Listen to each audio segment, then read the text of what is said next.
exec, el exec, el exec. El vele, el vele, el vele.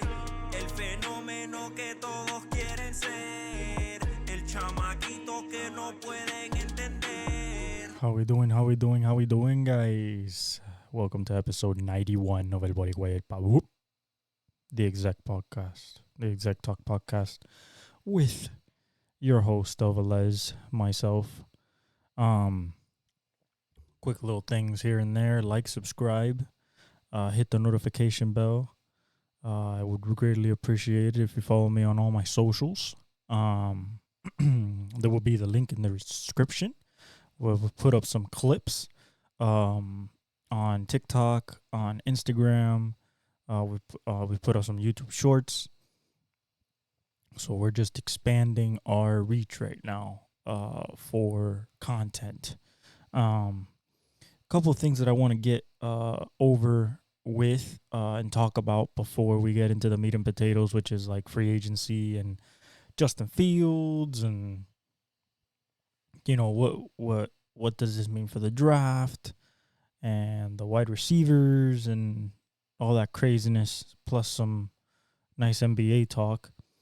The 12 hours of Sebring.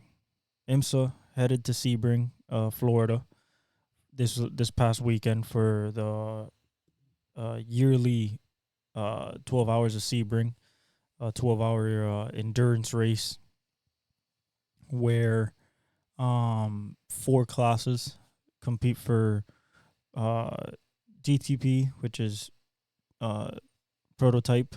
They compete for the overall, and you have GT. You have LMP2 that races for their own win. You have GT Pro, which GTD Pro, which races for their own win, and GTD.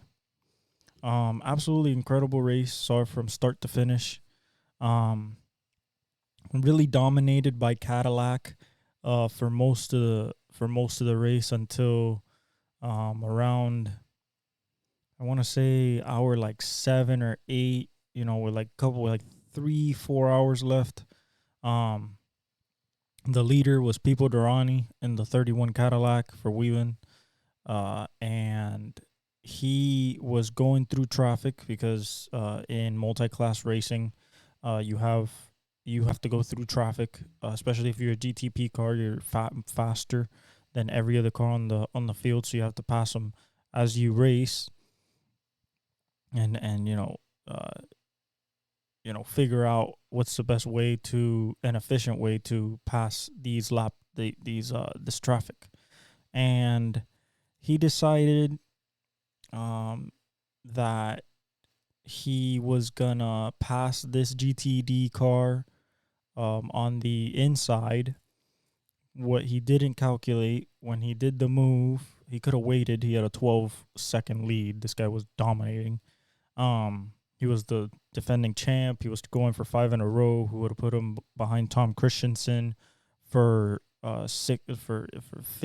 He would have had 5, and Tom Christensen has the all-time record with 6, aka Mr. Lamar, TK himself. But he goes inside of this Ferrari and clips him with his right back tire, gets turned around at like 130 miles an hour, hits the wall, flips over, and his race is done. He's fine. Those cars are extremely safe when it comes to crashes and stuff like that.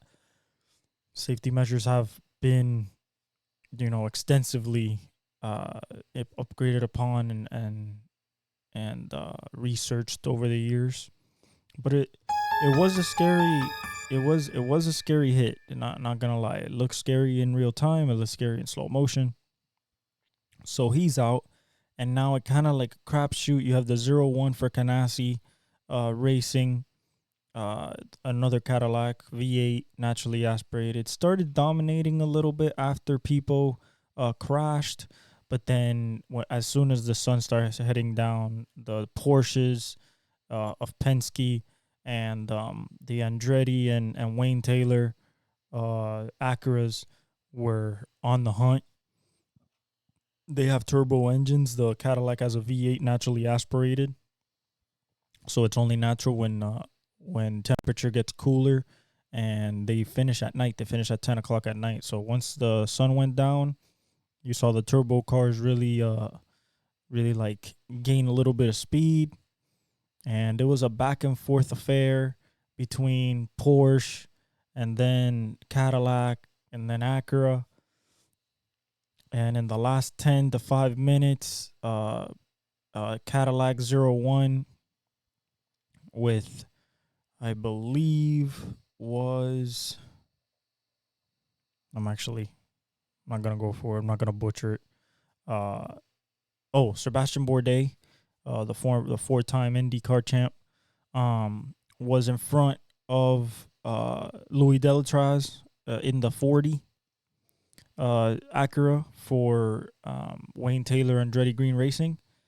And 5 minutes left. They found a little bit of traffic, and Delatraz passed Sebastian, and then Sebastian couldn't recover with 5 minutes left, and Acura and Wayne Taylor Racing with Andretti Autosport wins the 12 hours of Sebring in the 40 car. Amazing race. Absolutely amazing race. Kind of bummed out. I've always been a fan of the 01, even before, before this type of prototype, the prototype that came before this one. Like, I've been a fan of the 01 and the Ganassi team since Scott Pruitt, one of the legends of the sport. That's when I started watching it. So I was really bummed out because I wanted Cadillac to win, but as long as Porsche doesn't win, because they've been winning everything, and Penske has been winning everything this year. But really, really, really good racing. I've gone twice. It's an amazing experience. It's a complete party for 4 days. Actually, yeah, depending if you go on an RV or you stay at a hotel or something like that. There's a hotel at the track. Granted, it's expensive, but you can see the race from the hotel, which is incredible. And there was a lot of cautions. It was over 2 hours in cautions, and a bunch of pit stops. It's pit strategy, pit mistakes. But shout out to Acura Wayne Taylor Racing with Andretti. Colton Herta, the IndyCar star, he was on the team. He was a driver, and so was Jordan Taylor, which is Wayne Taylor's son. Vassar Sullivan wins in GTD, the Lexus team, in GTD Pro with Jack Hawksworth, Kyle Kirkwood, and Ben Barnicoat. They're amazing. They're the defending champs from last year. And yeah, just a really strong team. That Lexus team, really, really, really strong team. Connor Zilic wins an LMP2. That makes him a 17-year-old that has now notched on his belt a win at Daytona 24 and at Sebring. That's pretty incredible at 17 years old. And then Mercedes wins in GTD with Philip Ellis in the 57. Really strong car. Has been strong since last year. Was strong in Daytona. Really untouchable, to be honest, until the 62. Actually, no, they won at Daytona. The 62 won in GTD Pro. But overall, amazing race weekend. Really, really enjoyed it. And it's a yearly thing that I just really, really look forward to. Shout out IMSA. They go to Long Beach next. I'm going to watch that Grand Prix. And excited for the season. Love the racing. And for 12 hours to finish within 0.5 of a second, the cars got to be reliable, and they were, and it was an exciting race through and through. So I'm glad.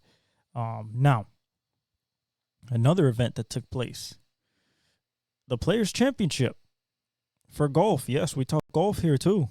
I told you, every sport I like. Shout out to Scotty Scheffler. Becomes the only player to ever win back-to-back Players' Championships. He wins the 50th, which is kind of nice, winning the 50th anniversary um of basically the PGA's major, but it's not a major, but it's kind of treated like the fifth major. He came back from 8 strokes down. Incredible. He started at -12 for the day. Hit a eagle on 4, I believe. You know what? I'm gonna pull up his scorecard just so like I can put in perspective like what this guy did. Um, he he started off slow. He went par par par.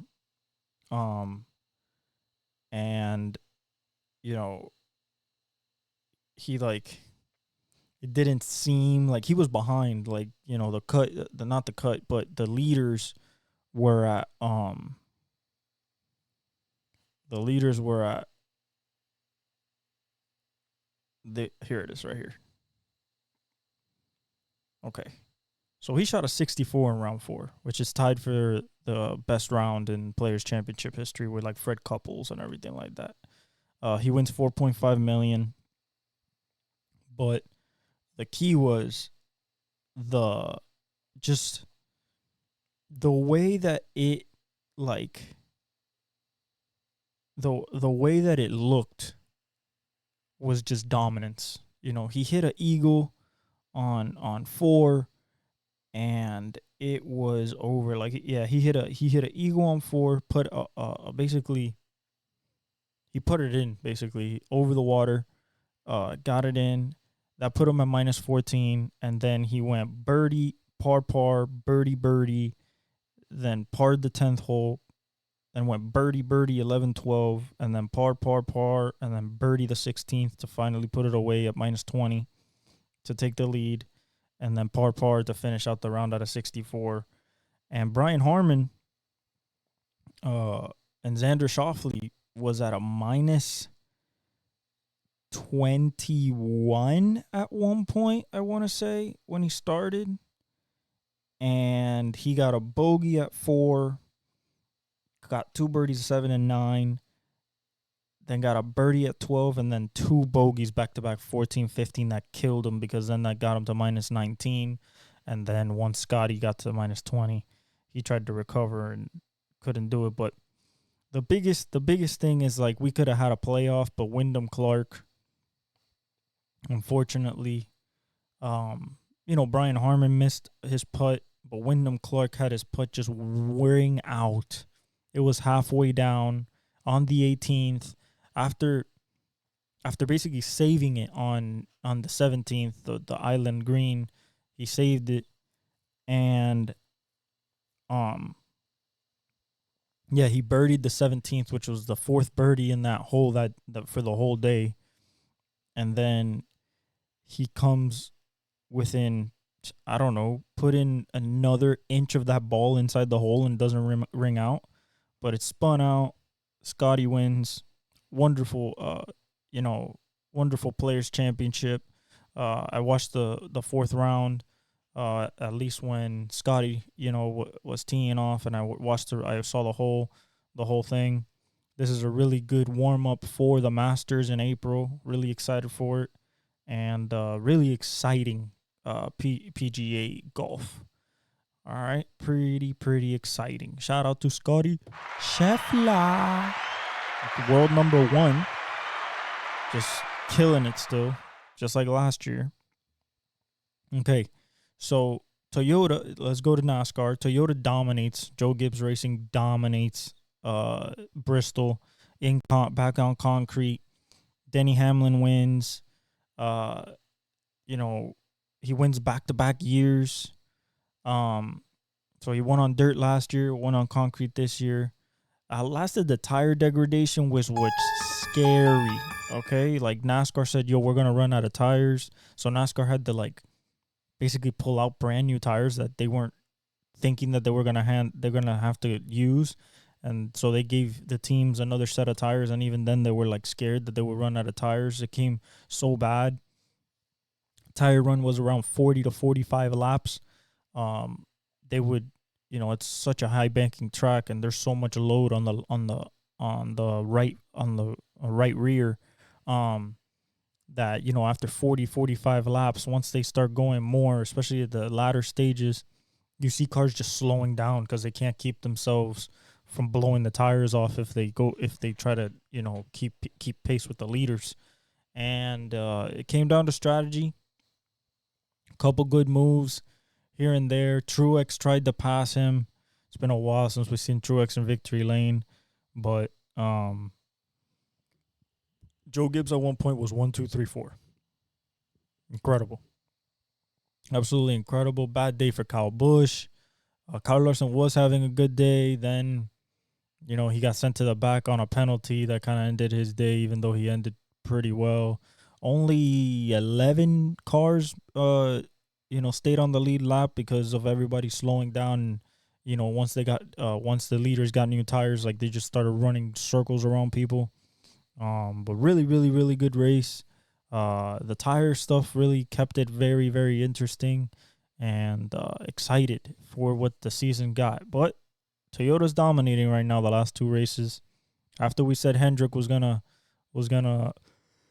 maybe take back the reins, although Kyle Larson finished, I believe, third or fourth. So he keeps up his points total pretty high, even though he has a win already.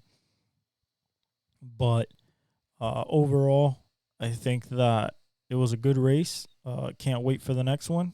Next week at COTA, first road course of the year at Circuit of the Americas, where F1 runs, and excited there. Probably I'm thinking there. AJ Allmendinger, Kyle Larson, Kyle Busch, Truex Jr., and William Byron.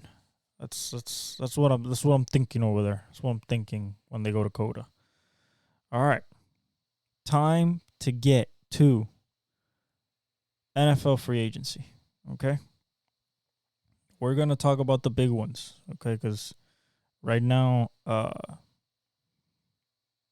there's a lot of minor moves happening. So, but I think that the big moves is what we got to talk about. Justin Fields and such.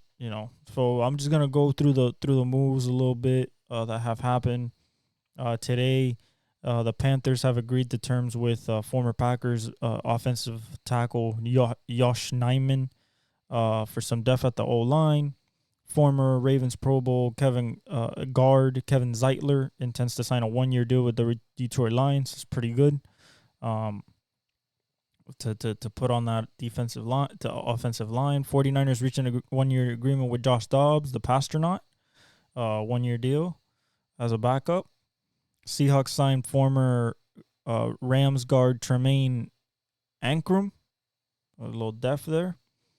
The Browns QBs are Deshaun Watson, Jameis Winston, Tyler Huntley, who they just signed, and DTR, Dorian Thompson-Robinson. So they have a pretty good depth chart there. Hopefully Deshaun stays healthy and they don't have to use it. So the Ravens have now seen Patrick Queen go to Pittsburgh, Geno Stone go to Cincinnati, and Tyler Huntley to Cleveland. All division rivals. Can't send them to anybody else. Okay. So the Justin Fields trade. First of all, I think the Bears got absolutely fleeced. Okay? And the reason they got fleeced is because this should have been done. This should have been done last year at the trade deadline. Because that's when his value was high. He was coming off a good game and a good running game. And his value was high. And no, you wait all this time, the QB carousel happens, and now you're stuck with letting him go, doing right by him, according to Ryan Poles. His team wanted him to get sent to Pittsburgh. I guess. I mean, you're gonna be a backup. I mean, unless Russ stinks it up so bad. And I'm talking about horrible. If he plays like he played with the Broncos last year, 26-8, 26 touchdowns, 8 interceptions, you're not going to see the field. But since he's there for a year, maybe they have him as the future, after this year. And they got two new quarterbacks for the grand price of like I think 4.5, excuse me, 4.5 million, which is insane. It's insane still. They turned Kenny Pickett, Mitch Trubisky, and Rudolph, Mason Rudolph, into Justin Fields and Russell Wilson. One you're paying 1.2 million, and the other one you're just picking up the 5th-year option for like 20 something million. So it's not that bad. I think they came out winning in this trade. Supposedly there was like 4 additional teams that inquired about Fields, but Fields' representation wanted to go to the Steelers, so they found a way to send them over there. What does this do? For the Steelers, just adds a little bit, just adds a dynamic if they want to use packages of Fields, running the ball or something like that. Because I think Russ is gonna be the starter. He got told he was gonna be the starter, so I don't expect that to change. I mean, if I'm Justin Fields, I go in there and I just compete my ass off and try to show the coaches that, like, hey, like there's more than meets the eye here. Overall, with this team still has the weakest room when it comes from starting quarterbacks in this whole division. I think I'll still take Deshaun. I'll still take Lamar, of course, and I'll still take Joe Burrow.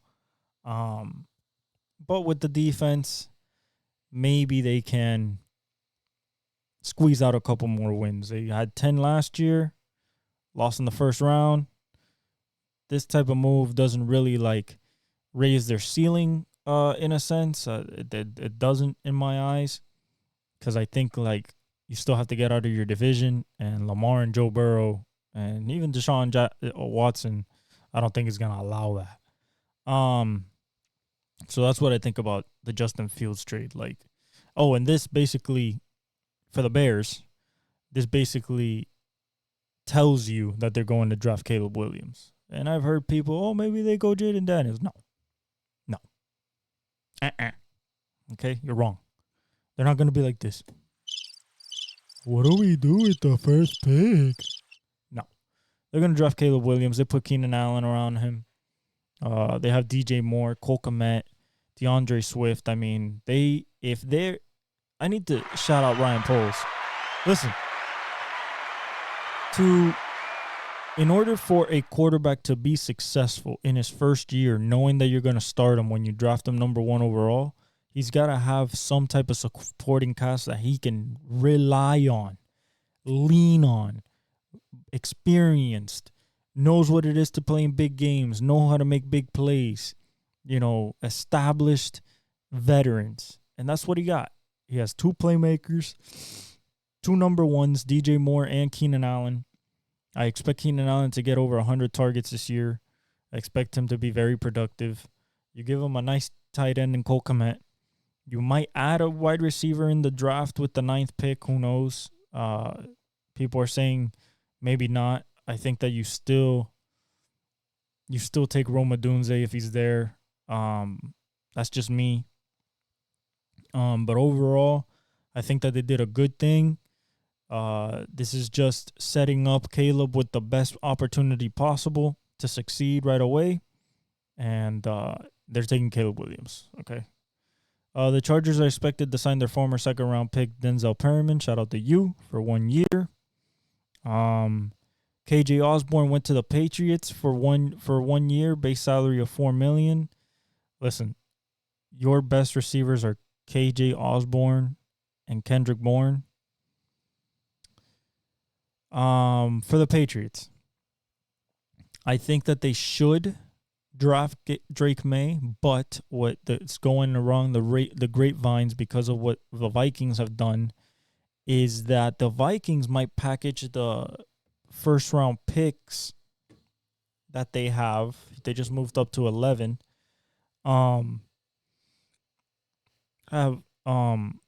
Might amass some picks and try to move up to 3 to go get Drake May.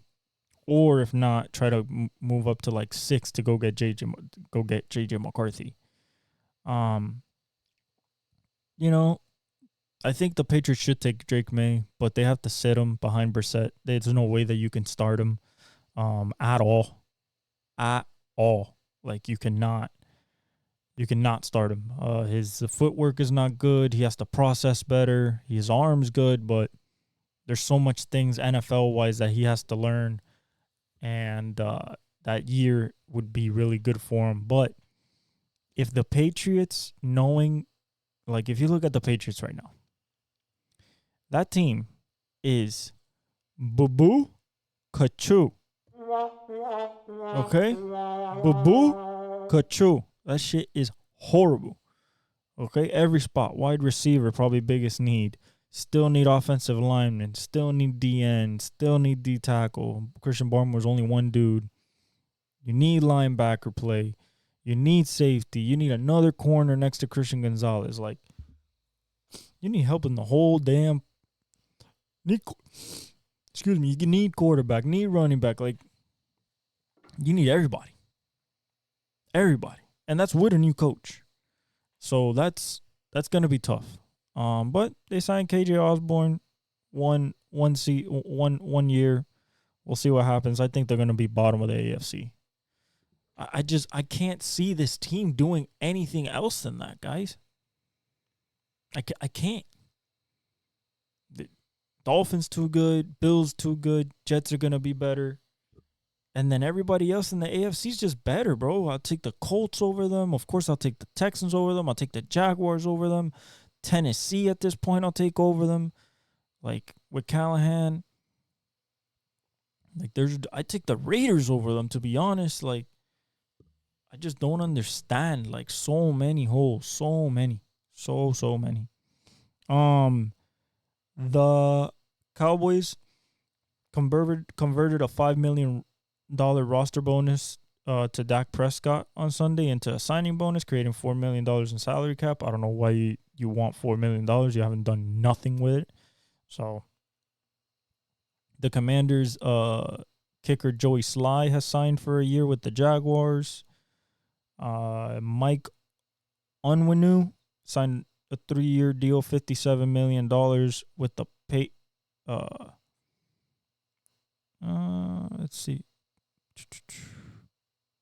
I think he went back to the Patriots.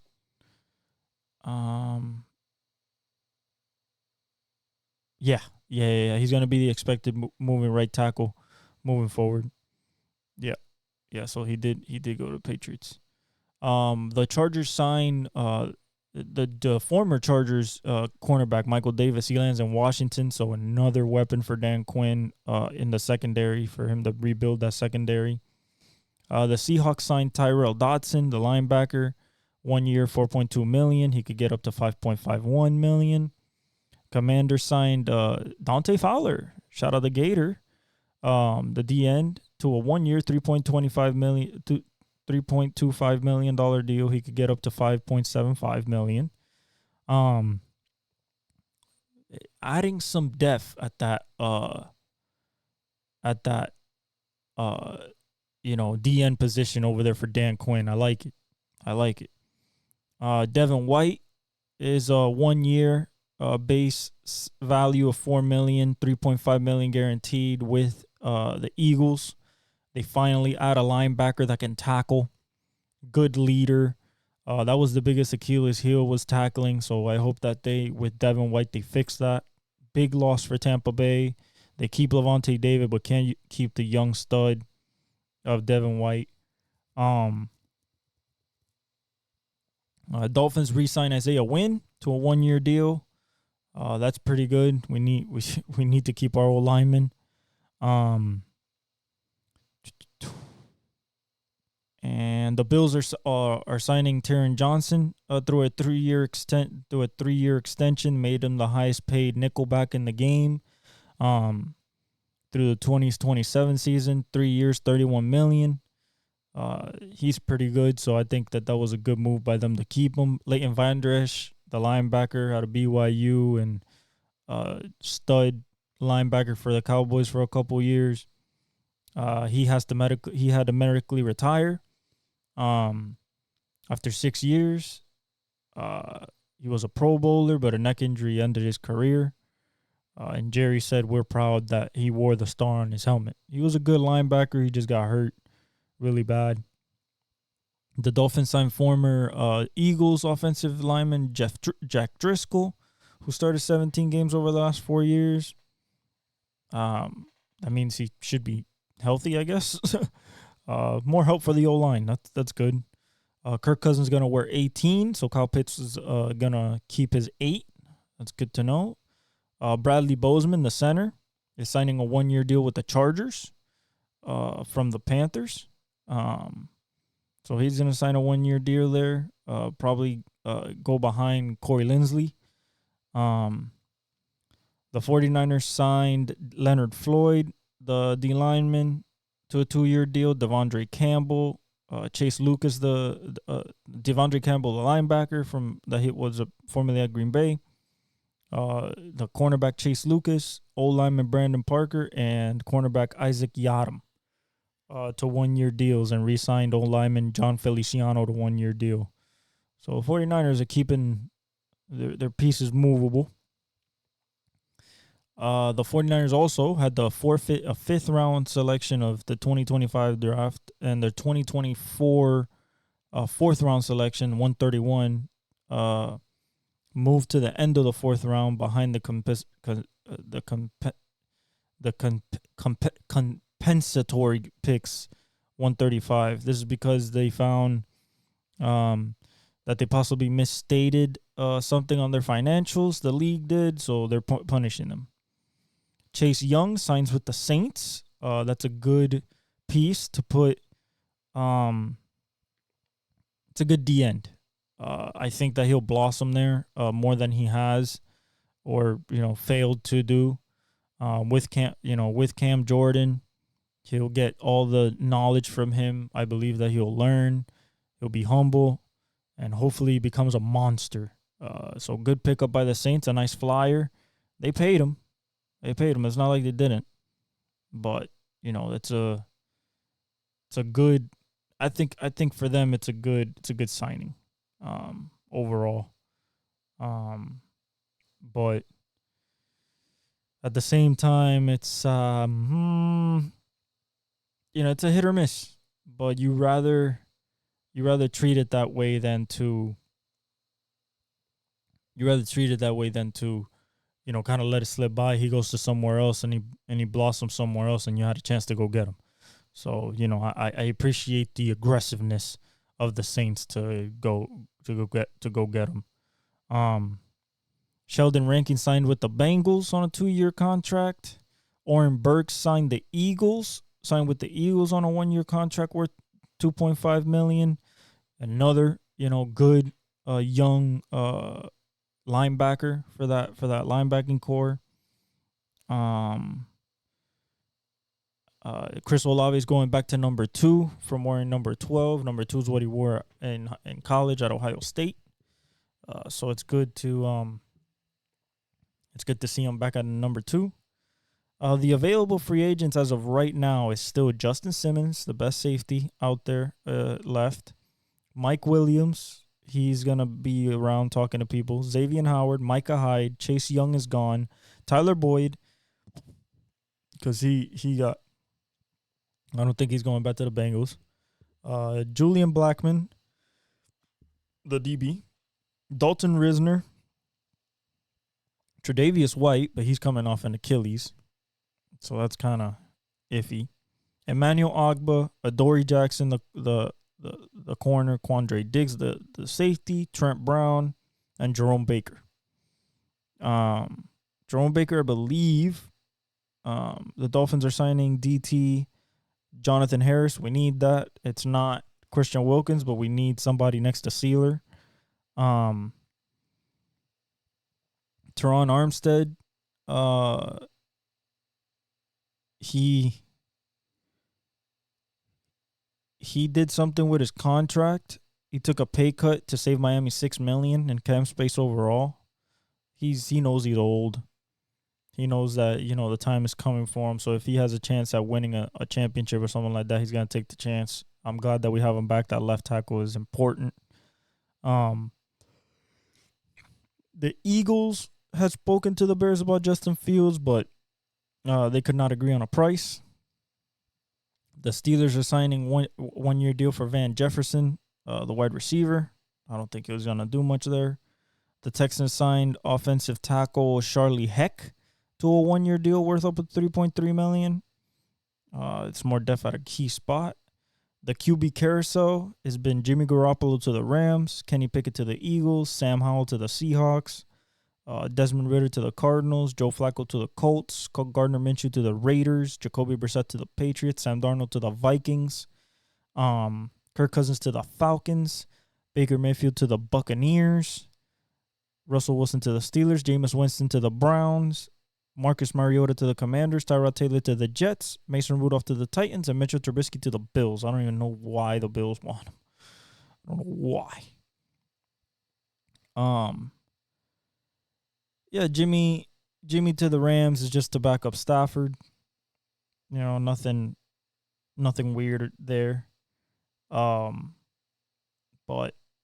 other than that, that's what it's been.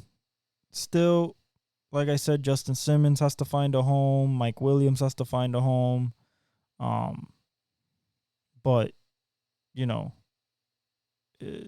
Kenny Pickett going to the Philadelphia Eagles because he didn't feel like it was right for him to stay in Pittsburgh when Russell Wilson was there. Like, to me, he's just running away from competition. He has no competition with Jalen Hurts because he's he's the starter for sure. So he's gonna back up. And yeah, the next biggest thing is that one of the greatest defensive players of all time. Some people consider the greatest. Hand of applause, round of applause to the greatness, to a 10-year career that included 10 straight Pro Bowls, Defensive Rookie of the Year, 3-time Defensive Player of the Year, 8-time First Team All-Pro. In 10 years as a D tackle, over 111 sacks. Thank you for all the great memories. Super Bowl champion and sealer, Aaron Donald. Listen, man, I've seen this guy since college. Absolute wrecking ball. Hands of a ninja. Trained with knives for his hands, and the way he uses his leverage and being smaller but more stocky. The guy looks like he could play. I mean, he retired as a first-team All-Pro this past season. They put a picture on Twitter that says "Quarterbacks rejoice, legends live forever." That was the Rams, basically poking fun at the fact that like quarterbacks hated facing him. There's pictures of him beating triple teams and being quadruple teamed. I mean, you name it, this guy has done it. Him and Lawrence Taylor, I think it's him, Lawrence Taylor, and Reggie White. I think that's the three that come to mind when it comes to greatest defensive players of all time. You could put Dion in there if you want. But mine, I think it's Reggie, LT, and him. He's the only player, along with Barry Sanders, that in 10 years he got 8 first-team All-Pros. He's also the only defensive player to go 8-team All-Pros. I believe that Lawrence Taylor was the other one. Absolute greatness personified, humble, came in, hard work, whooped everybody's ass, didn't care who was in front of him, and sealed a Super Bowl for the Rams. And they were at home, which is crazy. They were at SoFi. At SoFi. Against the Bengals. If he wouldn't have hit him, if he wouldn't have pressured Joe Burrow, he had Jamar Chase open for a touchdown, and that would have ended the game. He should have arguably been a Super Bowl MVP. They gave it to Cooper Kupp because he dominated on the offensive side of the ball, but people thought that Aaron Donald should have won it. I agree. When you stop, especially in the second half, he dominated of that Super Bowl.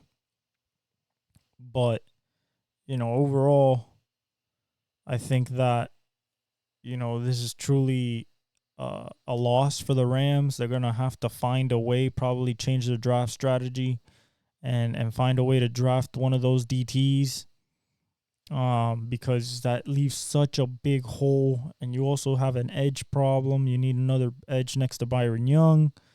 It's a very difficult situation.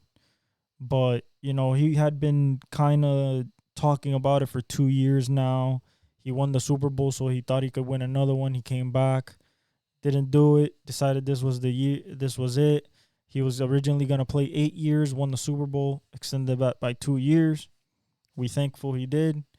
Absolutely greatness personified. One of the Hall of Famers that will be in the upper room, that Dion says, with the Jerry Rices and the Tom Brady's and Deion Sanders and,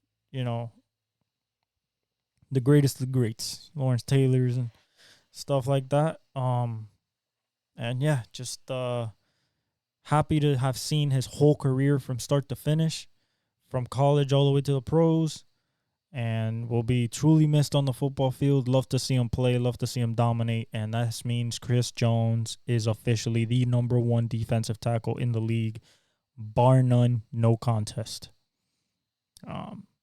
That's why he got paid like that. Little things here and there. The Jaguars signed Eric Armstead. I don't know if I mentioned that last week. That's really big for them. Because essentially that allows Josh Allen and Trayvon Walker to be able to affect the edge a little bit more when people have to worry about Eric Armstead. The Lions signed DJ Reader, really good with McNeil in the middle there to plug up the running lanes. The Bills signed Curtis Samuel. That's a little more yak ability than Gabe Davis, and that's the type of receivers that Stephon Diggs and him are, is just yak people. So I think that that's a really good sign for them. The Dolphins signed Kendall Fuller. I was talking about some of those cornerbacks. Kendall is off the board. We got him. That's a good piece to put next to Jalen Ramsey on the other side. I feel solid about those two. Sam Howell to the Seahawks. They're going to see if he's the right one. Desmond Ridder to Arizona for Rondale Moore. So they add Rondale Moore to Kyle Pitts, to Kyle Pitts, Drake London, and Bijan Robinson. So that's going to be really good pairing there. I like it. The Packers re-sign A.J. Dillon to put him next to Josh Jacobs. The Browns signed Devin Bush. Vikings signed Jerry Tillery. Texans signed Tim Settle. Vikings signed Trent Sherfield. The Chargers will sign Hayden Hurst. Falcons signed Ray-Ray McLeod. And the Saints signed QB Nathan Peterman. That's it so far. No big movers. We still haven't seen anything about T. Higgins. We haven't seen anything Mike Williams. We haven't seen anything Justin Simmons. So we shall see what else goes on cooking in the free agency market. L'Jarius Sneed is still nowhere to be seen where he's going. Cameron Crowe went to the Rams for a 2-year, $13 million deal from the Commanders. That's pretty good. They need a little bit more depth on the back end, so that's pretty good. The Vikings trade that everybody was like, oh, they're going to trade up. So they received the 23rd pick and the number 232 pick, and then the Texans received the number 42 pick, the 188, and a second rounder next year. They're talking about they're going to move up from 11. So if you package the 11th pick, the number 23 pick, I think that maybe that gives you enough of a bump to maybe convince the Patriots to trade back for assets. And yeah, that's it for football and all the free agency. I think it's still going to be Caleb, Jaden Daniels, and Drake May. Regardless if Drake May goes to the Patriots, regardless if Drake May goes to the Vikings, if somebody else trades up there like the Raiders. If not, it's gonna be Caleb, Jaden, Drake May, and then the Vikings are in a very interesting spot because if they can't get up to 3 to get Drake May and they still like J.J. McCarthy, which I think O'Connell does, then they could trade up to 6, and that would take less than going up to 3 because I think the Chargers are taking Joel. I don't think that is any type of, surprise, and I know that Marvin Harrison Jr. is going number 4 to Arizona for Kyler. So that's what I'm thinking right now. There are some buzzes here and there that people might be trying to trade up, and maybe there'll be a run on the quarterbacks all the way to Bo Nix. Michael Penix is a little bit in the air because of age, injury history. Some people think that he can't throw at the NFL level because there's some reason or another. I think he's the best spinner of the football in this class. Jaden Daniels throws a better deep ball, but I think the best thrower of the football is Michael Penix. So overall, looking good for teams, looking good. The Steelers, I mean, they're just putting hope into baskets that might be half empty, but maybe they're half full. Who knows? I know that Justin Fields is probably not going to start. The 6th round pick is probably going to stay a 6th round pick. I don't think that he's going to take 51% of the snaps. And Chicago got fleeced. That's what happens. Other than that, let's go to the NBA. We had 2 game winners yesterday. One by Kyrie on a 20-foot left-hand floater over Jokic to beat the Denver Nuggets. That shit was crazy. That shit was insane. And then we have Bam beating the Pistons. We should be blowing them out. I don't know why we have to hit a game winner over them. But Bam hits a game winner, a 30-footer over the Pistons that Terry Rozier brings it up the court off a rebound. And kind of just like turns around and sees Bam. It's like, all right, I'm just going to pass you the ball and let you shoot it. It was a tie game, so we were going to overtime if he missed it. But he made it. We won against Detroit, thank God. So if we look at the standings right now, Boston is – we're not even going to talk about Boston. Milwaukee is 2nd. They're 1 game ahead of the Cleveland. That is 3rd. They're 7-3 in their last 10. They won against the Suns yesterday without Giannis. Portis dropped 31 and 13 rebounds, and Dame dropped 31 and 16 assists. 7-3 in their last 10, 1-2 in a row. Cleveland is 5-5 in their last 10, so they're kind of slipping-ish a little bit. The Knicks are back to 4th, 6-4 in the last 10, won 3 in a row. OG Anunoby came back, and he's been a godsend. They're 13.5 games back, 2.5 games back of Cleveland for the 3rd seed. Orlando is the 5th seed. They're half a game back of the 4th seed. They're 8-2 in their last 10, won 3 in a row. Philly is 6th right now, so holding on, 5-5 in the last 10. 1-2 in a row. They're 16 games back, two games back over Orlando for the 5th seed. Indiana's a half game back of the 6th seed. They're 5-5 in their last 10. Miami, 4-6 in our last 10. Not good. We're 17 games back, so we're a full game back of the 6th seed. I would really not like to be in the play-in again. That would be not good at all. Chicago is 9 and Atlanta's 10. Brooklyn's out of it. Toronto's out of it. Charlotte's out of it. Detroit is officially eliminated. but Washington's still the worst team in the NBA somehow. And Charlotte's, I like what Brandon Miller's doing. I like that they got Trey Mann. They got a nice little young core there that they're playing with. Not that they're doing anything, but a nice little young core there to see. And then Brooklyn is just a mess. Like, who knows what's gonna happen with them? So going on to the West, OKC's back to number 1. Denver's half a game back. Minnesota's a game back. OKC 7-3 in their last 10. Denver's 8-2 in their last 10. Minnesota's 6-4 in their last 10, and they're only separated by a game. 1, 2, 3. The Clippers are a little bit back. They're 4 games back of the Minnesota Timberwolves. 5 games back of the 1 seed. 5-5 in their last 10. They just can't. They can't defend. They've lost the ability to defend. I just don't know. I don't know what happened. A game back of them, only 6 games back, is New Orleans. They're 7-3 in their last 10, playing really well. Zion is playing really well. Trey Murphy's playing really well. So is CJ. So is BI. So is Herb Jones. So is Alvarado. Valanciunas. Everybody's playing absolutely well. That is the dark horse in the West for me. Then you have Sacramento, 8.5 games back, 2.5 games back of New Orleans. 5-5 in their last 10. They're up and down. They're like, oh, De'Aaron and Sabonis have a good game. All right, they win. Then they don't have a good game.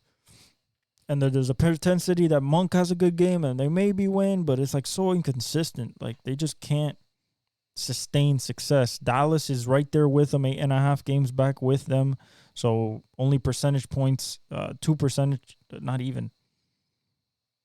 0.02 of a percentage point is what separates Sacramento and Dallas right now. They're 6-4 in their last 10. Like I said, Kyrie hit a game winner over Jokic to beat beat Denver yesterday. Absolutely incredible. Luka's scoring out of his mind. He scored 37 yesterday. Phoenix, they're tied with Dallas as well. 8.5 games back. 5-5 in their last 10. They still can't defend. Golden State is 11.5 games back. 1/100th of a percentage point ahead of the Lakers because they beat them. They're 6-4 in their last 10, and the Lakers are 5-5 in their last 10. Houston is playing a little bit better. They've won 5 in a row, 7-3 in their last 10. They're 15 games back, still 3.5? No. Yeah, 3.5 games back or 4.5 games back of the Lakers, so I don't think they're gonna get there. Utah is 18 games back. Keontae George been playing well. Memphis is 24.5 games back, and Portland and San Antonio are both eliminated. Wemby is playing absolutely incredible. Absolutely incredible. People are saying maybe he's the depoy. Maybe. You got to see with Rudy, but I don't think you beat depoy, even though you have more blocks than Triple J had last year in his depoy campaign. But you're the last team in the West. Like, I don't know how you can win depoy. He's going to be the Rookie of the Year, though. So overall, I think that this is just going to keep jockeying for position, especially the 1, 2, 3 seed. I want Minnesota to get number 1. I feel like, Ant deserves it. He's been playing out of his mind since Cat's been out. I believe Denver's going to get it. And OKC will be 2 or 3. And then they'll have to match up against whoever comes out of the Lakers, Golden State, 9-10.